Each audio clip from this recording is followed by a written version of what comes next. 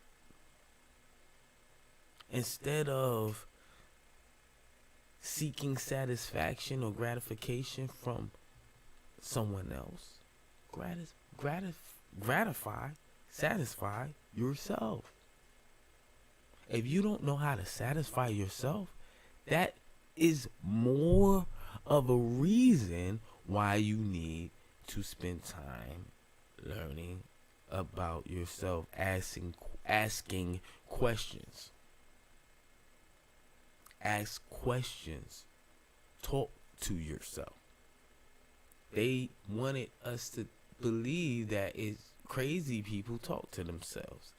No. Crazy people talk to other people who are not there. But talking to yourself is truly healthy for you. How else are you going to learn yourself if you don't ask yourself questions? Like, what am I going to wear when I get up in the morning? What time is it? You know, what time do I like to get up in the morning? What do I like to eat? How do I feel? What kind of mood am I in? What kind of mood do I want to be in? Do I want to work a 9 to 5? Or do I want to own a business? Do I want to live paycheck after paycheck? Or do I want to be financially independent? Do I want to learn to play the piano? Do I want to travel? Ask yourself questions. Do I like to draw? Do I like to listen to music? What kind of music do I like to listen to? What is my favorite color? Do you know some people don't even know what their favorite color is? You ask them what their favorite color, they say, every color. Like, that makes no sense. Favorite means one. You can only have one favorite color. You can't. That's the feast. In other words, that contradicts the question. And I get it. Every color is my favorite color. Okay, just say you like every color. But if you had to pick one, which one would it be? That's what the question means. You can only pick one. That's the rule when I ask that question. What is your favorite color? If you don't know what your favorite color is, you need to learn yourself.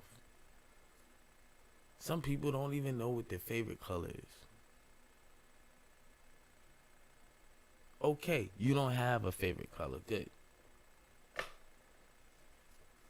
But at least you know that. What's so important about that? How's that going to change my life? You'd be surprised how much your life will change if you focus more on yourself and just forget about everybody else. Be selfish. And that's not even what selfish means. That's not being selfish. You know, thinking about yourself. Being selfish is putting yourself before others. Or putting yourself ahead or above someone else. And treating someone else as if they're second class. That's selfish. Being inconsiderate of others. That's selfish. But thinking about yourself, satisfying yourself, is loving yourself. That's love. How can you love God with your whole heart, soul, and mind if you don't love yourself? If that God wanted you to love yourself so much that he made that the most important commandment of all. He said, you must love me with your whole heart, soul, mind, with everything you got. That means you gotta love yourself. You the only way you can do that is loving yourself. And Jesus said that's the most important commandment. Then he said you must. Then he reiterated by saying the second one is love your neighbor as you love yourself. Right there again. So either way it goes, you gotta love yourself. That's the commandment. That's the golden rule.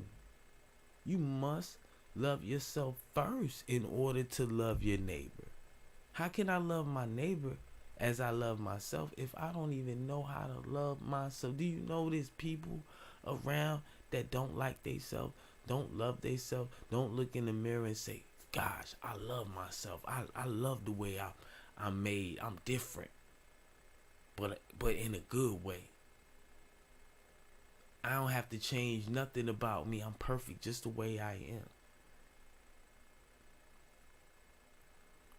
I attract people not just with my physical appearance, but with my charm, with my vibe, my energy, the energy that I bring. Or I could repel people away with the energy that I bring. Right? It can go both ways, right? It's all in how we approach the situation. But it boils down to loving ourselves, respecting ourselves. And part of respecting ourselves is not allowing others to disrespect us in our space. See, it's one thing for someone to, cuss me out as I'm walking down the street. I can turn the other cheek and be like, I ain't gotta live with this person. But when someone in the home disrespects you, that's a problem. There's no peace in your home. You need to figure out why. What is it that you're doing in your life? Why this is manifesting? Stop looking at the fact that they violated and look at the fact that you made a violation. You made you made a wrong turn somewhere that led you there. And what is it that you need to change so that you won't keep, you get what I'm saying? Running into the same problem over and over. It might be just a small little tweak in your behavior. And things change. And you be like, what the? Yeah. It ain't even them. It's you. You thinking they toxic and you toxic, man. They're suffering from your toxicity. And you just don't realize it. Or both. And just one person needs to see it in order to tweak it. Just for the other person is now, see, the thing about a toxic relationship, because if you ask me, all relationships are toxic. Everyone has their levels of toxicity. It's just how high or how much toxic a person is, Every one of us has something about us that's toxic, okay? I'm not going to sit up here and act like I can't be an asshole and I can't get on. I'm pretty sure you can tell already I have a side of me that could just be aggravating, just from listening to me talk. When I do get aggravated about something, can you imagine me going off on somebody? That's toxic. See, non-toxic behavior is loving behavior. Do you know that love can detoxify a situation? Let me repeat. Do you know that love can detoxify a situation? I don't know if that's the word, detoxify, but you know what I'm saying. Like the opposite of toxic. An inversion. to reverse, right? We going to take a break real quick, and I wish I had some music for you to listen to, but I don't. But eventually I will. Hold on, I'll be back.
All right, I'm gonna take the camera off of me real quick.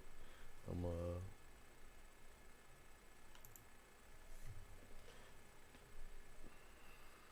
just give me a little second.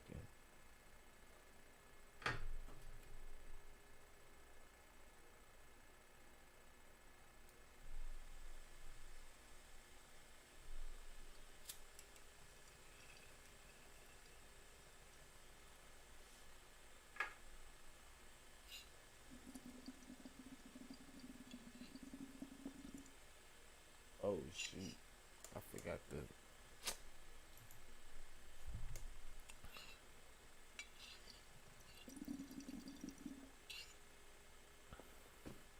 I was smoking on camera the whole time. I didn't know. Smoking live. Hey, but this is high in CBD, so it's not really gonna give me that high effect.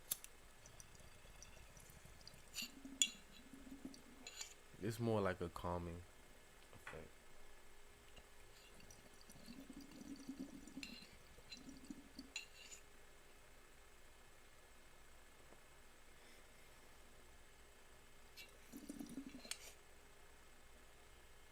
I know what y'all thinking.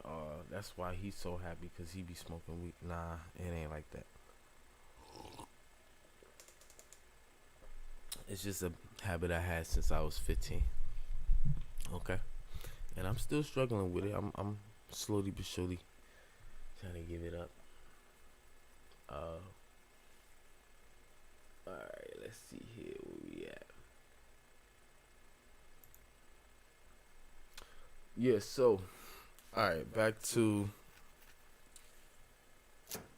love can actually diffuse a situation.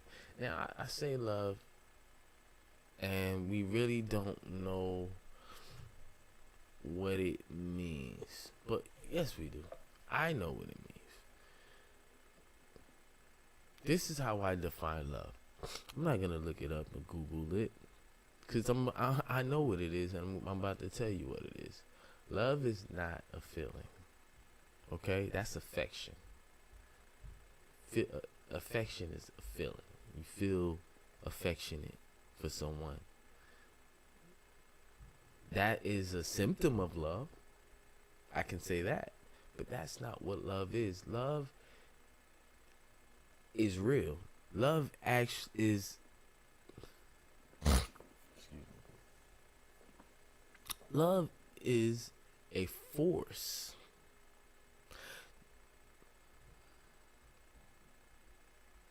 Love is a driving force that will move you to do something.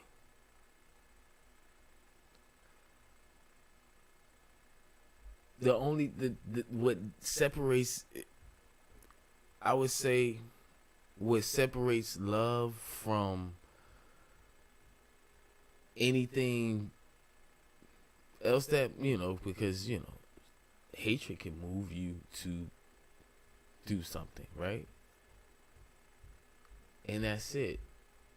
There's a difference. To end, or to separate, or to divide, right? Well, love is a motive. It's a force that motivates. So it's a motor that actually moves you to restore, or to uplift, or to join, or to resurrect, or to satisfy, to bring relief, to bring some type of assistance, aid, help. Love,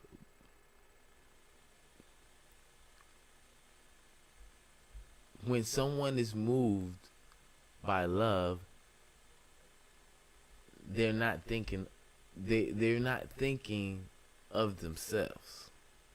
And I know that goes against what I was saying earlier when I said you have to think about yourself and you have to love yourself. It's tricky. When I say you have to think about yourself and you have to love yourself, I'm saying that because it's so easy for us to get caught up in someone else's thoughts and what someone else is, something that we can't even read their mind, but we look at what they do and say, and we start to imagine and create all of these scenarios in our heads, this illusion of someone. And that's what I mean. Okay, focus on yourself. Think about, that's when you should take that energy and redirect it towards yourself, so you can see the big picture and see that it's more than just you and that person.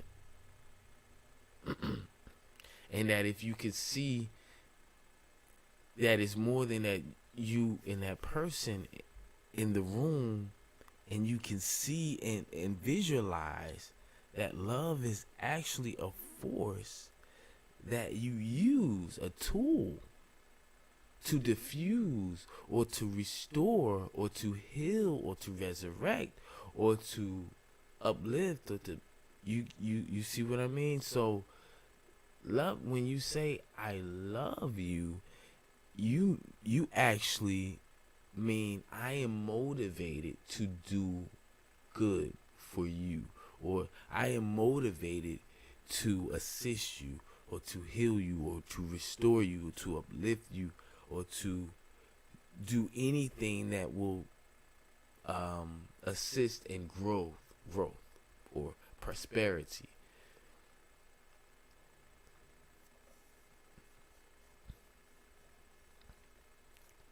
Now, when there's hatred or animosity or resentment or jealousy,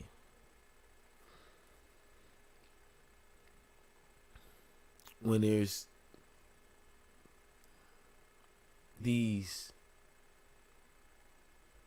low vibrations, they all resort from one thing or one force.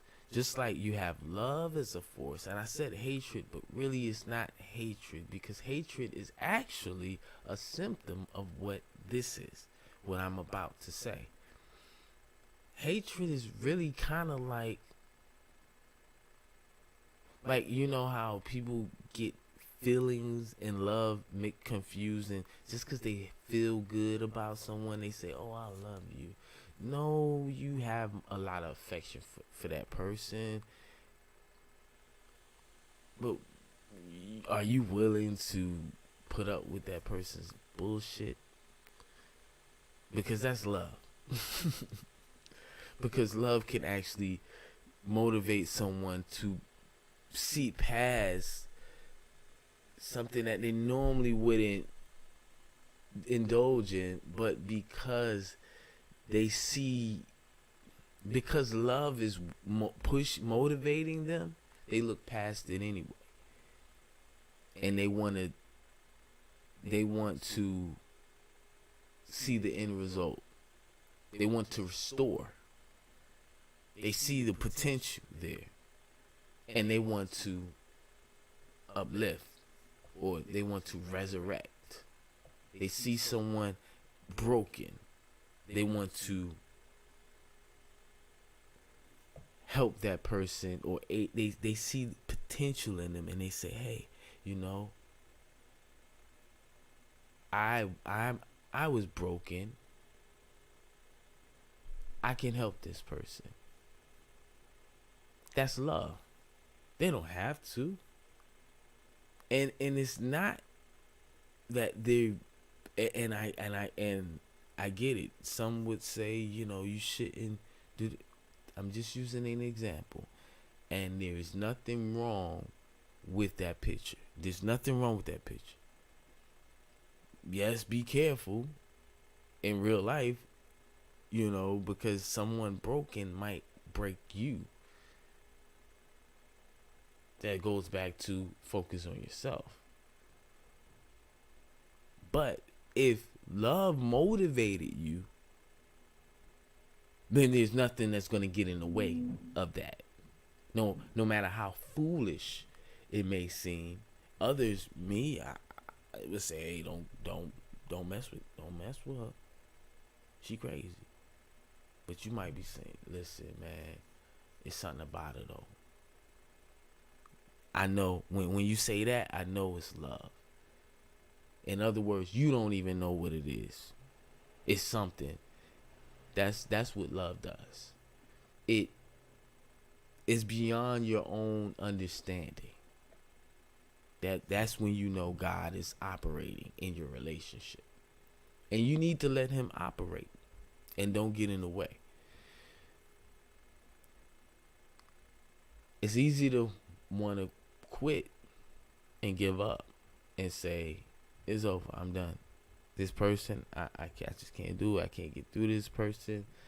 But don't give up. That's when you need to reflect on yourself. But the force of love, where did it come from? You know, we've read it in the Bible. God is love. We would not be here if it was not for love. If love did not exist, if there was no love, there would be no us. I hope that the world can realize this, that if we all, each and every one of us, if we could all love at the same time,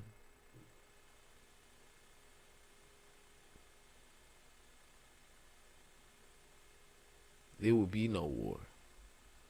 There would be no sickness. There would be no this COVID. It would not be. That's how powerful love is. Now, I kind of got off on a tangent and forgot because I said, yeah, that's what I was, because I was trying to,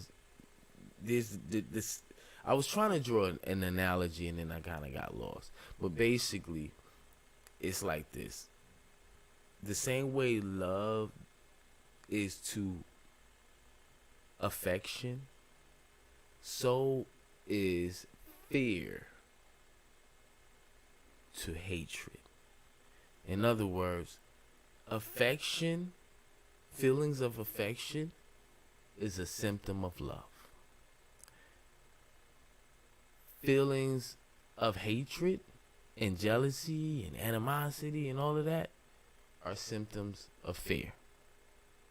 That means you've been diagnosed with fear. You've been injected with fear. I'm afraid that my wife is sleeping with another man. So I accuse her of sleeping with other men. Every time we get in an argument or some type of disagreement, I'm afraid that I'm not good enough for her. So I'm afraid that she's sleeping with someone. I accuse her that she's sleeping with someone. And guess what happens? She sleeps with someone. That is a manifestation of my own fear. It says it in the Bible. The very thing in which he fears is what will be. It was speaking of the wicked one. Now, when the word wicked, think about, break it down. Let's break it down. Wick. What does it mean to wick something? It means to mix it up. So if something is wicked, it is mixed up. There's nothing scary about this. It's mixed up. People who are wicked aren't evil, aren't devious. They're just mixed up. They don't know. One minute they're here, next minute they're there. They all mixed up. They're misled. They're deceived. Why? Because they've been indoctrinated with fear. They've been induced with fear. They've been injected with fear. They've been fed fear. They see it. They hear it. They live it. And now today is fear to the, it's fear cubed. It ain't even fear squared. It's fear to the third power, to the fourth, fifth. To the 10th. It's fear multiplied by 1,000,000. And what do you get? What are the symptoms of fear? I just said it. Hatred, jealousy, violence, strife. The very thing you're afraid of is the very thing that will happen to you. Stop being afraid. When a person panics, that's when something happens to them. What causes a person to panic? Fear. What do they do when they panic? They shut down. They can't reason. They become confused. They become stuck, traumatized. But if you have love, you're not afraid. You have trust that everything's all good. And guess what? All the bad stuff flopped right past you. The stuff that everybody's afraid of, it don't even touch you. Because you're not afraid. And everybody's looking at you like, what's up with this guy? Why isn't he being touched? He's not afraid. He's not afraid of the big bad wolf. He's just not. Because he's built his house with love. And that wolf can huff. And he can puff. But he ain't blowing shit down. Because love is inevitable. You can't escape it. It will destroy the only time love is destructive is when it's towards hatred. Or when it's towards fear. And when it's towards strife. Love will destroy strife. It won't exist. It can't exist when you have love. That's why I said if we started loving and speaking about love and hearing about it every day and talking about it, like, yo, this is an important part of my day. Like, I need love the way I need food. I need love the way I need oxygen. I need love the way I need light. I need love in my life. I need to love myself. I need to love my neighbor. What does that mean? Does that mean I gotta go to my neighbor's house and offer them a pie because they just moved it? No. It just means treat them the way I want to be treated. The way I would treat myself, I'm going to treat somebody else. So, in other words, if I'm hurting, I'm on the ground hurting and I can't move, I expect my neighbor to help me because I need help and I can't help myself. I need somebody else to help me. Guess where I'm gonna look to? My neighbor, and be like, yo, can you help me? Or I'm gonna hope, or I'm too messed up to even ask for help. I'm gonna hope that my neighbor calls the EMS and helps and save my life. You get what I'm saying? That's how I want to be treated. So if someone else is in need and I'm right there, I need to help that person, even if I don't like them. You don't have to like people. We have preferences.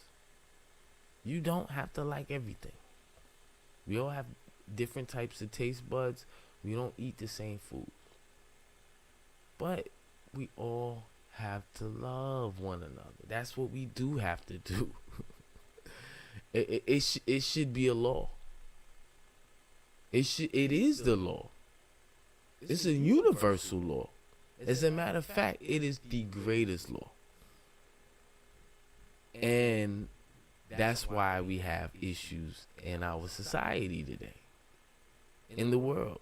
It's not a system built on love. It's built on capitalism, on being better. It's built on fear. That's what it is. Like I said, it all root. Fear is the root. They say money is the root of all evil. Fear is the root of the Bible says for the love of money is the root of all evil. I'm going to say fear is the root of all evil. That's how this whole system was built. It was built on fear. If you don't believe that, okay, that's okay. You don't have to. But you know what you should believe? That love dominates.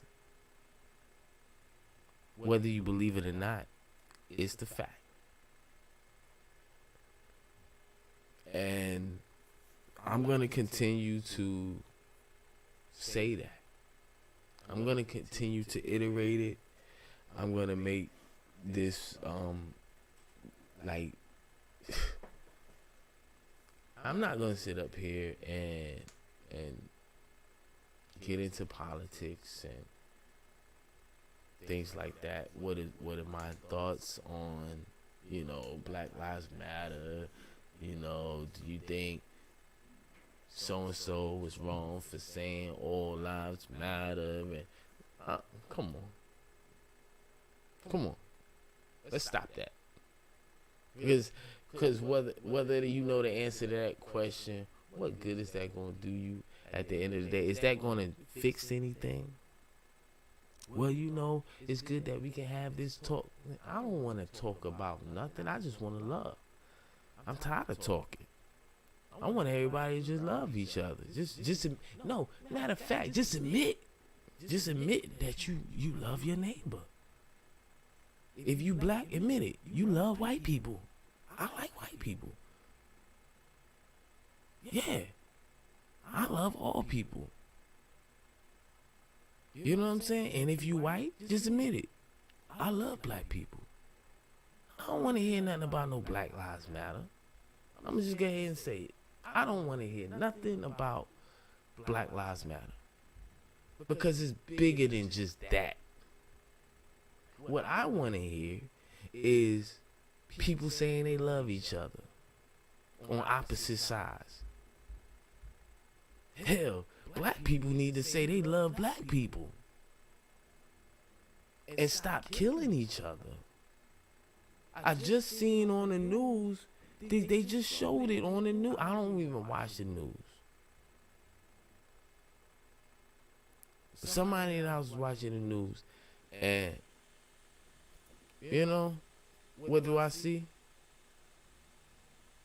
A young black, must have been 16, 17 years old. How he get a gun? I don't know. Somebody gave it to him. Shot another black kid. Seen in the facial expression he had was so hateful. And I bet you he afraid. Now he's scared because his face is on the news. And it all started with fear. Afraid to be looked at as everybody afraid to look like a punk. You're scared to look like a punk. Scared to get a beat down.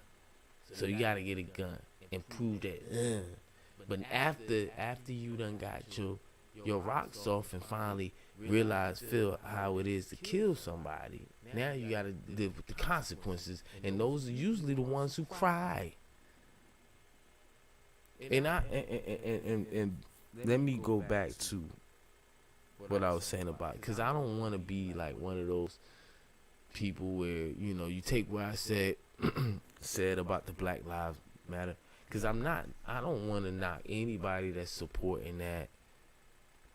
If that's what you feel you know that needs to be done, and you feel like this is a part of doing the right thing, I can't knock you. That's not what I mean by I don't want to hear nothing about no Black Lives Matter. I'm not knocking the movement. What I'm saying is, I don't want to hear people throwing that up in my face. Well, no. I take that back. When you say Black Lives Matter, what are you really saying? That we don't know that? That these white folks don't know that? They know that Black Lives Matter. And just because you get somebody to say or lock somebody up, right? Let's just say these people are your enemy. And I'm not saying they are. As a matter of fact, they're not. They are not the enemy. White people, Caucasian people are not the enemy. Black people, we are not the enemy. You know who the enemy is? It ain't even a person. It's fear. It's freaking fear. Being afraid to do little simple stuff that don't cost a damn thing. Being afraid to say I love you to my neighbor. I'm afraid I'm gonna be, you know, a punk for saying that. Or for thinking that. Because I don't even know, I haven't been educated on what it actually means to love someone. And it's simple. It just means treat them how you want to be treated. Just be considerate. That's it. That's it. That's it. You mean to tell me majority of people can't do that?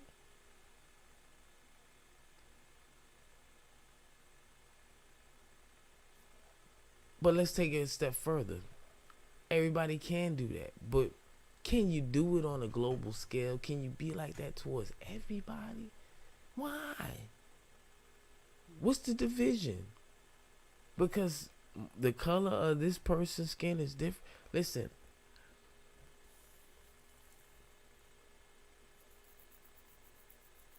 I'm not supporting no people who.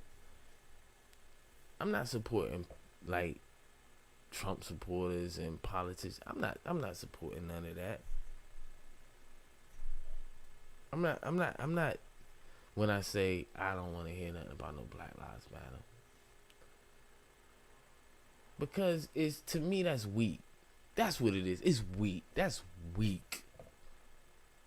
To sit up here and your people's getting shot up in the street, and you walk in the street, you talking about Black Lives Matter, hands up, no shoot. That's weak. Let's just get it out the way. That's weak. What are you gonna prove by becoming a martyr and getting smoke? They blowing flashbangs and smoke grenades at the crowd, and getting beaten up, and even more people getting shot up. What is that gonna solve? Well, at least it's gonna get their attention, and in history that this is what we had to do. Okay, well, that should tell you something. That's insane. Obviously, if in history they did that, and still to this day, more and more people are still getting killed.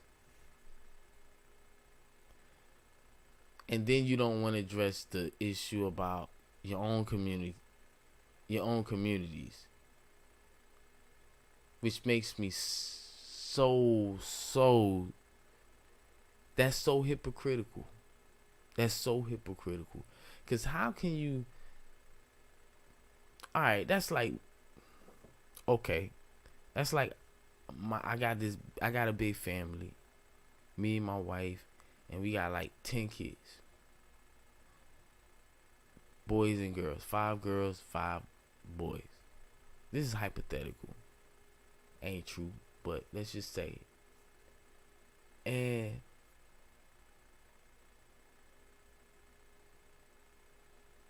let's say none of my kids can get along. I mean, none of them. They always fight. Always fighting each other. Every stinking day. Then they go to school, and the kids pick on them at school, right? Kids pick on them at school. I'm making this illustration up as I go along. Kids picking on them at school, and instead of them getting along and uniting and saying, you know what, it's 10 of us against these, kids in school or whatever. Yeah, it's more kids, but it's still 10 of us. You know what I'm saying? We can stick together, and this is a reason. This is more of a reason why we need to stick together and talk to each other and listen. But instead, what they try to do is they try to get along with these kids that clearly don't want them in the school, that don't like them, and they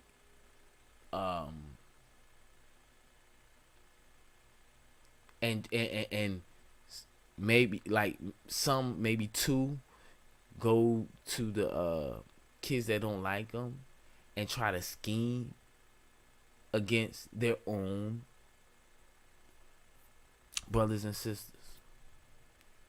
Maybe 1 or 2. You got your 1 or 2 that'll go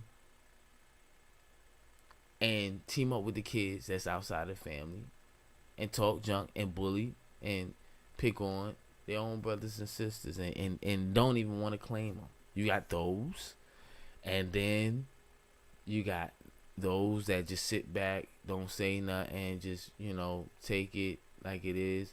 And then you got those that argue up and down whenever you say, why don't we just unite and just work things out together. They don't even want to listen to what you got to say. You got those kids in the family, in his family. and then the parents have the nerve to make a big issue with the principal saying, y'all need to do something about these kids in the school picking on my kids. And the principal is like, every time your kids come here, they fighting each other. I gotta call the police to come get their asses because they fighting damn near every week. Every time they come here, they fighting on the bus. They fighting each other. Drawing more attention to these kids, distracting these kids, and what you expect these kids to do? They gon' bully the weak. They gon' target the ones that's making a fool of themselves. And I'm not saying that. I'm not speaking for all black. All of us are not even the same tone. Some of us is light skinned. Some of us but no matter how light you is, you gonna get the. I know.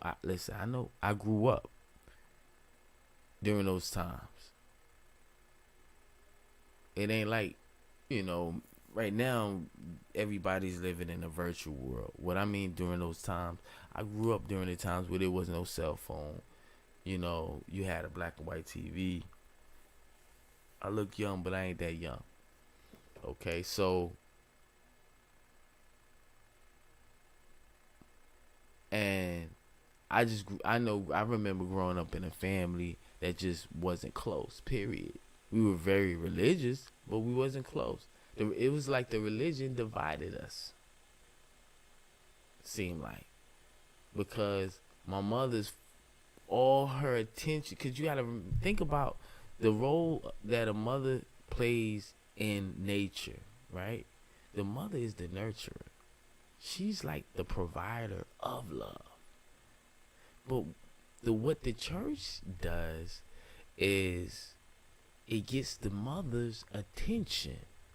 It gets all of her love and her attention, and it goes to Christ, who is out. I'm not going to get into that because that will offend some people. My view on that. But the fact of the matter is, her love and her affection is going all of her attention, and her kids are being misled. While her children are being misled. Because they're lacking her love, her affection, her attention.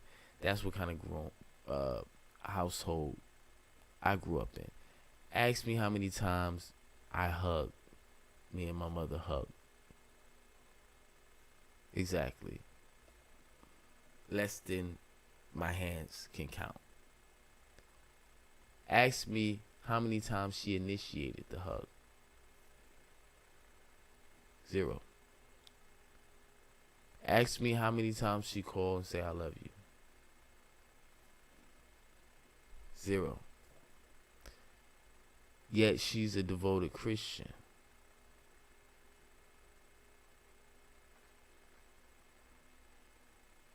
And she truly believes that she is in the true religion. I'm not going to get into the religion thing now, but that's me going on a tangent. But that's what fear. That's all of this is products of fear. Different products of people afraid. Their fear of death, so they join a religion.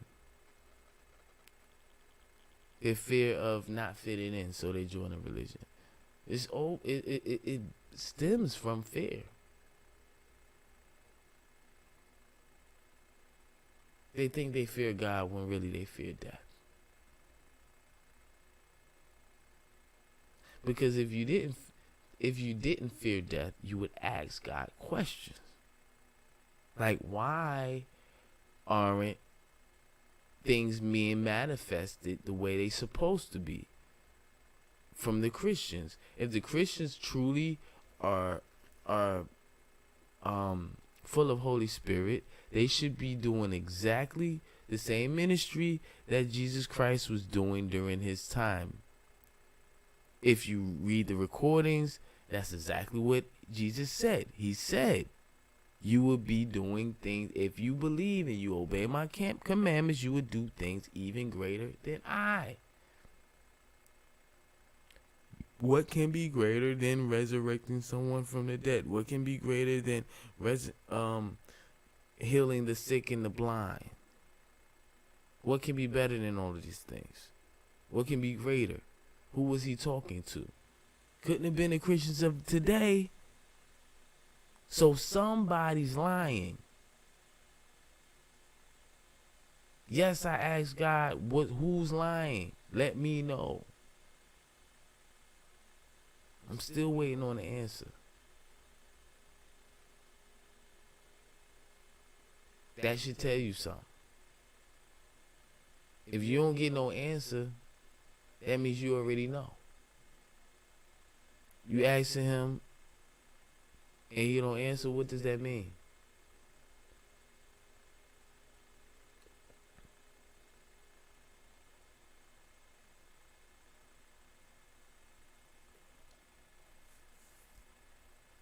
If you're the only one left to reply and make an answer for him, what does that mean? Let's wait for it.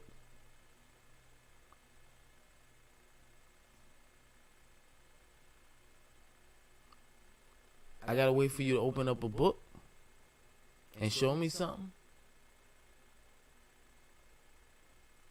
Okay, then where is he? What's his GPS location?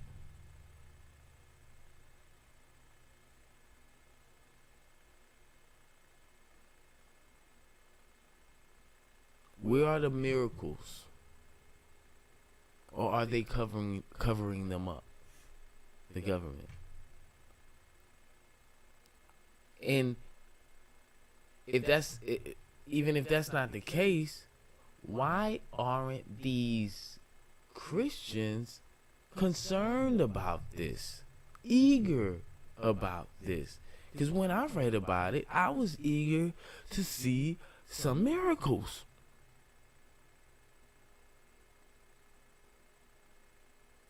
Because now I'm getting into, now you see where I'm going?